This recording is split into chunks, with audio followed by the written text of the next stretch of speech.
ये जो डीसी के पास अब एप्लीकेशन लेके चल गए ना, और याद रखिएगा, चाहे तरुण महतो रहे, चाहे नवीन महतो रहे, चाहे प्रेम माटी रहे, चाहे बेबी महतो रहे, चाहे अनीता टुडू रहे या सविता महतो रहे, अगर किसी को भी खरोच आया तो खरोच टाइगर जयराम महतो को आएगा।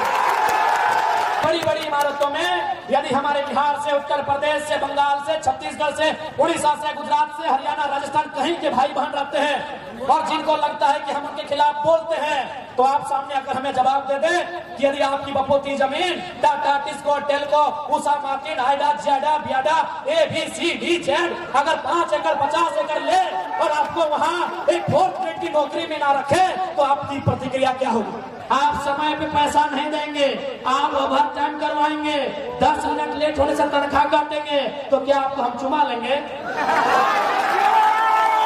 क्या हम आपको चुमा लेंगे? ये बारी आज की युवा पीढ़ी के कंधों पर है कि आज वो निर्मल की तरह किस प्रकार से सत्ता से शीर्ष में बैठे लोगों से सवाल भी करती है और सवाल का उत्तर भी मांगती है। आज इस झारखंड राज्य को बनाने में ये किसी से नहीं छुपा है। इस राज्य को बनाने में निर्मल महतो समेत अनगिनत लोगों ने अपने प्राणों की आहुति दी, अनगिनत लोगों ने अपने लहू की धार को बहाया। अरे जितना आज खरकई नदी की पानी की धार है, जितना स्वर्णरेखा नदी की पानी की धार है, उससे कई ज्यादा धार में हमारे पूर्वजों ने अपने लहू को बहाया है इस राज्य को सींचने के लिए। लेकिन आज इस राज्य में हमारी स्थिति कहाँ है? आज धनबाद, बोकारो, गिरिडीह, रामगढ़ की सीमा को यदि कोयलांचल कहा जाता है तो जमशेदपुर सरायकेला को लोहांचल कहा जाता है। आज खनिज संपदा से परिपूर्ण ये राज्य हमारा, लेकिन आज यहाँ के नौजवान, उनकी स्थिति क्या है? आज यहाँ के पढ़े लिखे नौजवान पलायन करने पे विवश है। आज यहाँ की पढ़ी लिखी बेटियां परदेशों में जाने के लिए विवश है। तो इस दिन के लिए हमारे पूर्वजों ने, चाहे वो निर्मल महतो रहे या दिसम गुरु शिबू सोरेन रहे, इस मंच के माध्यम से राज निर्माताओं में प्रमुख निर्मल दादा के साथी रहे, दिसम गुरु के नाम से पूरी दुनिया में ख्याति रहे। दिसम गुरु शिबू सोरेन का भी 3 दिन पहले निधन हुआ है। उन्हें भी निर्मल दादा के साथ साथ दिसम गुरु को भी श्रद्धांजलि देते हैं। लेकिन सवाल आज भी इन बातियों में है कि उन शहादतों का हमें क्या मिला, उनके संघर्षों का हमें क्या मिला। आज तमाम मीडिया चैनल्स हमने देखा, आपने भी देखा, गुरु जी के पुराने स्टेटमेंट को हमारे बीच रख रहे हैं, हमें सुना रहे हैं, जिनमें अभी नगड़ी का बात सबके सामने आ रहा है कि यार हार जोतो ना, धान काटो ना। लेकिन आज हमारे जमीन रहा कहाँ? आज हमारे खेत रहे कहाँ? हमारे खेतों में कहीं टाटा खड़ा है, आज हमारे खेतों में कहीं टेल्को खड़ा है, आज हमारी खेतों में कहीं टिस्को खड़ा है, आज हमारी खेतों में कहीं उषा मार्टिन खड़ा है, कहीं ज्याडा, कहीं बियाडा, तो कहीं आइडा खड़ा है। लेकिन सवाल वही, हमें क्या मिला? आज बहुत सारे, क्योंकि जमशेदपुर सरायकेला औद्योगिक क्षेत्र है, यहाँ झारखंड के साथ साथ बिहार, बंगाल, उड़ीसा, गुजरात, पंजाब, राजस्थान के लोग रहते हैं। और उनमें एक धारणा बनाई दी गई है कि जो एक नया विधायक आया है जिसका नाम जयराम कुमार महतो है, ये बाहरियों के खिलाफ बोलता है। उनमें एक धारणा बना दी गई है। यदि मेरी आवाज इन बड़ी बड़ी इमारतों में आशियाना बनाकर रह रहे किसी बिहारी भाई, किसी यूपी, गुजरात, उड़ीसा, बंगाल के भाई बहन तक जा रही है, जिनके मन में मेरे लिए एक नकारात्मक धारणा बनाई गई है कि हम उनके खिलाफ हैं, तो मैं एक सवाल आपसे भी करूंगा कि यदि आपके पूर्वजों का जमीन उत्तर प्रदेश में, बिहार में, बंगाल में, उड़ीसा में कोई 5 एकड़, 10 एकड़, 50 एकड़ कब्जा करे और आपको लात मारकर भगा दे, तो आपको कैसा लगेगा? आप छतों से बाहर आए और जवाब देके जाइए। जी हाँ, इन बड़ी बड़ी इमारतों में यदि हमारे बिहार से, उत्तर प्रदेश से, बंगाल से, छत्तीसगढ़ से, उड़ीसा से, गुजरात से, हरियाणा, राजस्थान कहीं के भाई बहन रहते हैं और जिनको लगता है कि हम उनके खिलाफ बोलते हैं, तो आप सामने अगर हमें जवाब दे दे कि यदि आपकी बपोती जमीन टाटा, टिस्को, टेल्को, उषा मार्टिन, हाइडा, जियाडा, बियाडा, ABCDZ अगर 5 एकड़ 50 एकड़ ले और आपको वहाँ एक 4th ग्रेड की नौकरी में ना रखे तो आपकी प्रतिक्रिया क्या होगी? हमारे बारे में नकारात्मक होने से पहले आप हमारे गांव में आओ, आप उन क्षेत्रों में आओ जहां से हम आके अपनी आवाज बुलंद करते हैं। बताइए आपकी प्रतिक्रिया क्या होगी? अरे ये झारखंड है इसलिए हम लोग गेट बंद कर रहे हैं, ये झारखंड है इसीलिए हम लोग धरना दे रहे हैं। यूपी बिहार होता तो कबाड़ के फेंक देते, इसीलिए जो यूपी बिहार के लोग हमारे लिए धारणा बना रहे हैं, दिल पे हाथ रख के कहिए आपके बाबूजी का कोई 5 एकड़ जमीन कंपनी ले ले और आपको वहां नौकरी में ना रखे, आपकी प्रतिक्रिया क्या होगी? इसलिए हमारे बारे में नकारात्मक होने से पहले हमारी बातों को अच्छी तरह समझ ले। हम खतियान का समर्थन करते हैं। इसमें किसने आपको कहा कि जो लोग खतियानधारी नहीं वो भाग के चले जाए? अरे भाई हम खतियान का समर्थन करते हैं, मतलब क्या है कि खतियान के आधार पर डोमिसाइल पॉलिसी बने और उस डोमिसाइल पॉलिसी के आधार पर एम्प्लॉयमेंट पॉलिसी बने, उसमें झारखंडियों को हक मिले। हमने ये थोड़ी कहा कोई यहाँ व्यापार नहीं करेगा, कोई यहाँ रोजगार नहीं करेगा, कोई यहाँ निजी कंपनियों में काम नहीं करेगा। इसलिए कोई भी धारणा बनाने से पहले आप अपने छतों में अपनी खिड़कियों को खोलिए, क्योंकि हमें मालूम है ये आदित्यपुर के क्षेत्र में झारखंड के लोगों से ज्यादा बिहार, बंगाल, उत्तर प्रदेश के भाई बहन लोग रहते हैं। अपने छतों की खिड़कियों को खोलिए और मुझे सुनिए, मुझे जानिए। मैं कह रहा हूं ये तो झारखंड है कि कंपनी में जाके ये धरना देते हैं, हड़ताल करते हैं। ये बिहार होता तो कंपनी के मालिकों को गाड़ दिए होते। आप बताइए ना, बिहार में फैक्ट्री नहीं लगने का कारण क्या है? बंगाल से 8000 फैक्ट्री वापस जा रही, कारण क्या है? उनको मालूम है कि यहाँ हम लोग मजदूरों को, रैयतों को, जमीनदाताओं को सता नहीं पाएंगे। यहाँ ये लोग उल्टा पलटवार करेंगे। इसीलिए आपकी जानकारी के लिए बंगाल से 8000 कंपनी वापस जा रही है, बिहार में तो कंपनी जाती ही नहीं है। उनको मालूम है सबसे भोले, सबसे सीधे सरल झारखंड के लोग हैं। जमीन भी लीजिए, लाठी डंडा भी मारिए, इन लोग कुछ नहीं बोलेगा, इन लोग कुछ नहीं बोलेगा। सबसे सरल झारखंड के लोग हैं। अभी हाल फिलहाल हमने देखा हमारे सरायकेला इकाई की टीम वो कहीं कोई फैक्ट्री में आंदोलन कर रही थी, धरना में बैठी थी। सुने कोई राजस्थान का मालिक है, कोई अग्रवाल जी करके हैं, डीसी के पास चले गए शिकायत करने के लिए। सुनिए, अरे इसी झारखंड में पंजाब के बहुत सारे लोग रहते हैं, सिख समाज के अनगिनत लोग रहते हैं, लेकिन आज तक उनसे हमारी कोई शिकायत नहीं हुई। क्यों मालूम है? न सिख समाज लंगर वाली प्रथा को मानता है, सिख समाज अपने पूंजी से लोगों का पेट भरने की प्रथा को मानता है। अरे अग्रवाल जी, अब आटा चक्की पीसते पीसते करोड़पति हो गए हैं, तो हमको मालूम है आपका कैरेक्टर क्या है। इसी मिट्टी में हजारों की संख्या में सिख समुदाय के लोग रहते हैं, लेकिन किसको ये कहे कि कभी उनसे हमारा विवाद हुआ हो? हमारा विवाद किन से होता है? उन पूंजीपतियों से होता है, उन दलालों से होता है जो झोला लेकर आए थे और आज चोरी करके, बेईमानी करके करोड़पति हो गए हैं। तो बताइए कहाँ गलत है? इसलिए मैं इस मंच के माध्यम से, चाहे अग्रवाल जी रहे, चाहे फल्ला जी रहे, डीसी केवल आपका नहीं है। ये जो डीसी के पास अब एप्लीकेशन लेके चल गए ना, और याद रखिएगा, चाहे तरुण महतो रहे, चाहे नवीन महतो रहे, चाहे प्रेम माटी रहे, चाहे बेबी महतो रहे, चाहे अनीता टुटू रहे या सविता महतो रहे, अगर किसी को भी खरोच आया तो खरोच टाइगर जयराम महतो को आएगा। और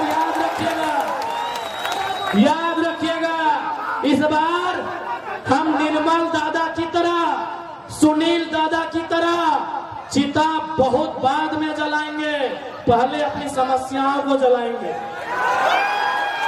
अब हमारी समस्याएं सिस्टम से है, हमारी समस्याएं किसी संस्था से है या किसी व्यक्ति से है, मुझे नहीं मालूम। इस बार यदि किसी को खरोच आया, हम उनकी चिता पहले नहीं जलाएंगे। हम रोज तिल तिल के मर रहे हैं, हम रोज तिल तिल के मरते हैं। हम अपनी जमीन में भूखे मर रहे हैं, हम अपनी जमीन में बेरोजगारी का दंश झेल रहे हैं, हम अपनी जमीन में पलायन का दंश झेल रहे हैं। इसलिए सुन लीजिएगा साफ साफ, जो भी उद्योग के लोग हैं, पहला बात ये भी जान लीजिए कि हम उद्योग के खिलाफ नहीं है। जितने भी कंपनी फैक्ट्री के संचालन करता है, हम कोई कंपनी फैक्ट्री के खिलाफ नहीं है। हम देश के प्रधानमंत्री, वर्तमान प्रधानमंत्री नरेंद्र मोदी के चमत्कारिक मंदिर, ईश्वर देवी देवताओं के मंदिर की तुलना में देश के पहले प्रधानमंत्री पंडित जवाहरलाल नेहरू के आधुनिक मंदिरों के पक्ष में है। हम नरेंद्र मोदी जी के मंदिरों के पक्ष से कई ज्यादा देश के पहले प्रधानमंत्री पंडित जवाहरलाल नेहरू के आधुनिक मंदिरों के पक्ष में है। आधुनिक मंदिर यानी कल कारखाना, आधुनिक मंदिर यानी फैक्ट्रियां, आधुनिक मंदिर यानी डैम, आधुनिक मंदिर यानी रोजगार, हम उनके पक्ष में हैं। लेकिन सवाल है, उस मंदिर को मैंने जमीन दिया है, अगर हम घंटी बजाने की भी नौकरी वहां नहीं मिलेगी तो सवाल तो होगा, सवाल तो होगा। बिल्कुल हम आधुनिक मंदिर के पक्ष में हैं। हम मोदी जी के उन धार्मिक देवी देवता आकाशीय चमत्कारिक चीजों से कई ज्यादा गुना हम पंडित नेहरू के आधुनिक मंदिर के पक्षधर हैं। उनका आधुनिक मंदिर का रास्ता रोजी रोजगार से होकर जाता है, गरीबों की पेट की भूख से होकर जाता है, इसलिए हम उनके पक्ष में हैं। लेकिन मेरा सवाल वही है, उस आधुनिक मंदिर को बचने के लिए, आधुनिक मंदिर यानी टाटा की फैक्ट्रियां, आधुनिक मंदिर यानी रियाडा जियाडा, आधुनिक मंदिर यानी ये तमाम फैक्ट्रियां, कंपनियां, ये डैम, ये कुचाई का डैम, ये चांडिल का डैम, ये डिमना डैम, आधुनिक मंदिर यानी ये तमाम फैक्ट्रियां, ये छोटे बड़े मिल्स कारखाने। लेकिन सवाल यही कि आधुनिक मंदिर, ये फैक्ट्रियां हमारी जमीनों पर है, और यदि हमें वहां रोजगार नहीं मिलेगा तो सवाल भी होगा, और समय के साथ झारखंड की मिट्टी में उलगुलान भी होगा, बवाल भी होगा, और कोई नहीं बचा पाएगा। किसी के पास चले गए, जाइए जहां जाना है चले जाइए। सिकंदर को जानते हैं ना अग्रवाल जी, हम आपको नहीं जानते हैं ना कभी मिले हैं, पेपर में नाम सुने हैं तब से मेरा पारा हिट है। आपसे हमारा कोई झगड़ा नहीं है। एक तो आटा चक्की पीसते थे राजस्थान से आके, और लोगों को यहाँ झारखंड के मूलवासी, झारखंड के आदिवासी पे जुल्म करिएगा, केस करिएगा, तो याद रखिएगा आने वाला दिन जब काउंटर होगा ना, कोई डीसीएस भी साथ नहीं देने वाला। बिल्कुल मेरा अगर बयान आप तक पहुंच जाए तो आप आज शाम को सिकंदर के बारे में पढ़िएगा।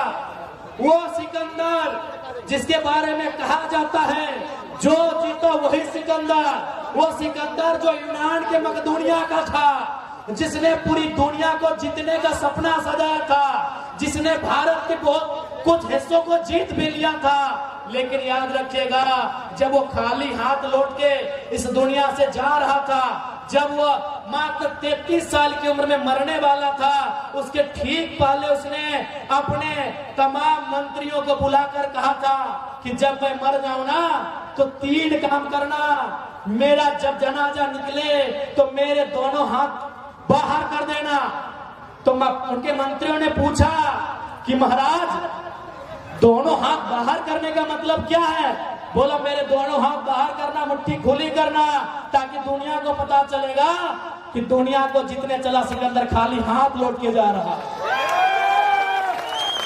उसने दूसरा शर्त रखा था, सिकंदर ने दूसरा शर्त रखा था कि मुझे मेरे जनाजे को कंधा कोई एरा गैरा नहीं देगा, कोई मामूली आदमी मेरे जनाजे को कंधा नहीं देगा। मेरे जनाजे को कंधा मेरे प्रधानमंत्री, मेरे महामंत्री, मेरे सेना नायक देंगे। बोला सर इसका क्या मतलब है? नहीं, इसका मतलब है कि दुनिया के बड़े बड़े तीस मार खा, दुनिया के बड़े बड़े तुर्रम खा, दुनिया के बड़े बड़े सेना नायक सिकंदर की सेना में थे, तलवार लेकर भाला लेकर, फिर भी उसकी जान नहीं बचा पाए। तो डीसी देखते हैं कितना दिन बचाते हैं आपको, देखते हैं एसपी कितना दिन बचाते हैं आपको। और तीसरा, सिकंदर का तीसरा जो कहना था कि जब मेरा जनाजा गुजरे तो मैंने अपने जीवन काल में जितना भी कमाया है, उस समय सिक्का नहीं होता था, उस समय गांधी जी का नोट भी नहीं होता था। गांधी पैदा नहीं हुए थे तुम, उस समय सिक्का भी नहीं था, उस समय गांधी जी का नोट भी नहीं था। उस समय क्या होता था? ज्वेरात होते थे, ज्वेलरी होते थे, सोना चांदी यानी जेवर वगैरह होते थे, सोने चांदी के पन होते थे, बड़े बड़े सिक्के होते थे। तो सिकंदर ने कहा कि मेरे मरने के बाद 1 रुपया भी मेरा जो उत्तराधिकारी होगा, मेरे मरने के बाद 1 रुपया भी मेरे उत्तराधिकारी को मत देना, बल्कि मेरे जनाजा के आगे बिछाते जाना और लोग उस पे चल के जाए, ताकि दुनिया को पता चले कि धान एक दिन धूल बन जाता है। अग्रवाल जी आपके साथ साथ तमाम फैक्ट्री कंपनी चलाने वाले मालिक को कहेंगे कि धान एक दिन धूल बन जाता है। और कान्हा, ये डीसी एसपी बहुत छोटा होता है उनके प्रधानमंत्री लोग के सामने, उन लोग नहीं बचा पाया। इसलिए हमारी आपसे कोई व्यक्तिगत लड़ाई नहीं है। क्यों हमारी टीम आपके खिलाफ आंदोलन की, आपको भी मालूम है। आप समय पे पैसा नहीं देंगे, आप ओवर टाइम करवाएंगे, 10 मिनट लेट होने से तनख्वाह काटेंगे, तो क्या आपको हम चुमा लेंगे? क्या हम आपको चुमा लेंगे? आप अपने बारे में डीसी को कहेंगे, बताएं कि आप कौन सा गलत काम करते हैं। आपने तो बता दिया जेल के लोग उद्योग को डिस्टर्ब कर रहे हैं। आपने बताया कि आप झारखंड सरकार ने जो रेट निर्धारण किया है, non skill, skill, semi skill, skill, क्या आप उनके आधार पर पेमेंट दे रहे हैं? क्या पीएफ तथा जो भी सुविधाएं मजदूरों को मिलनी चाहिए आप दे रहे हैं? ग्रेजुटी दे रहे हैं? जो भी मजदूरों को सुविधा मिलनी चाहिए क्या आप अपनी फैक्ट्रियों में दे रहे हैं? अगर नहीं दे रहे हैं तो कौन मुंह से डीसी के पास गए थे? कौन मुंह से डीसी के पास गए थे? आपको क्या लगता है आपके पास पैसा है तो डीसी आपका ही पक्ष सुनेंगे? तो हम भी इनके विधायक हैं, देखते हैं डीसी एक तरफा कैसे करते हैं, देखते हैं डीसी एक तरफा कैसे करते हैं। नहीं, आप पैसे वाले हैं, आपको लगा डीसी आपके जेब में है, मुंह उठा के चल गए, तो हम भी इनके मेंबर ऑफ लेजिस्लेटिव असेंबली है, देखते हैं डीसी एक तरफा कैसे करते हैं। याद रखिएगा, हम जनप्रतिनिधि हैं और डीसी कौन है? नौकरशाह है। नौकरशाह का मतलब क्या होता है? देखिए डीसी महोदय, हम आपके खिलाफ कोई ऐसा वचन नहीं कह रहे हैं जो सिस्टम में दुनिया को बता रहे हैं। डीसी रहे चाहे एसपी रहे, वो नौकरशाह का पाठ होते हैं। आप जनता के सेवक हैं, हम जनप्रतिनिधि हैं, हम उनके प्रतिनिधि हैं। आप उनके सेवक हैं, हम उनके प्रतिनिधि हैं। प्रतिनिधि का मतलब क्या होता है मालूम है? नहीं मालूम है तो बता देते हैं। क्योंकि भारत एक लोकतांत्रिक देश है, यहाँ कानून बनाना होता है, यहाँ नियम बनाना होता है, यहाँ विधि बनाना होता है, और जनता डायरेक्ट विधि नहीं बना सकती है। क्योंकि जनता 1 अरब से ज्यादा है, तब ये निर्णय हुआ कि जनता 15 लाख में 20 लाख में एगो प्रतिनिधि चुनेगी, वही तो हम हैं।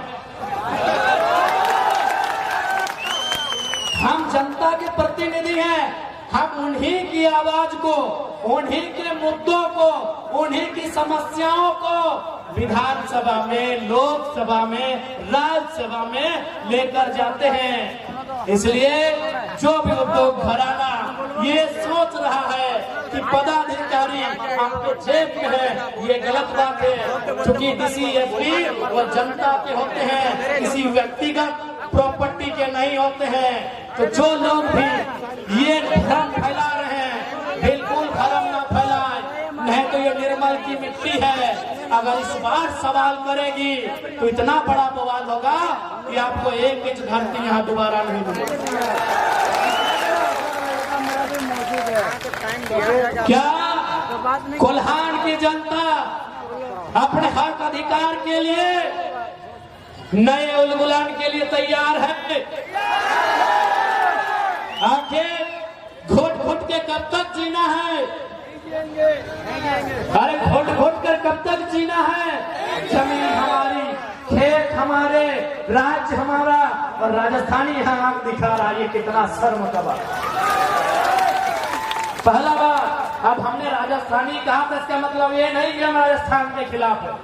हम उस राजस्थान के राजस्थानी के खिलाफ हैं जो फटाक से हमारे साथियों की शिकायत करने ऑफिसर के पास पहुंचा था।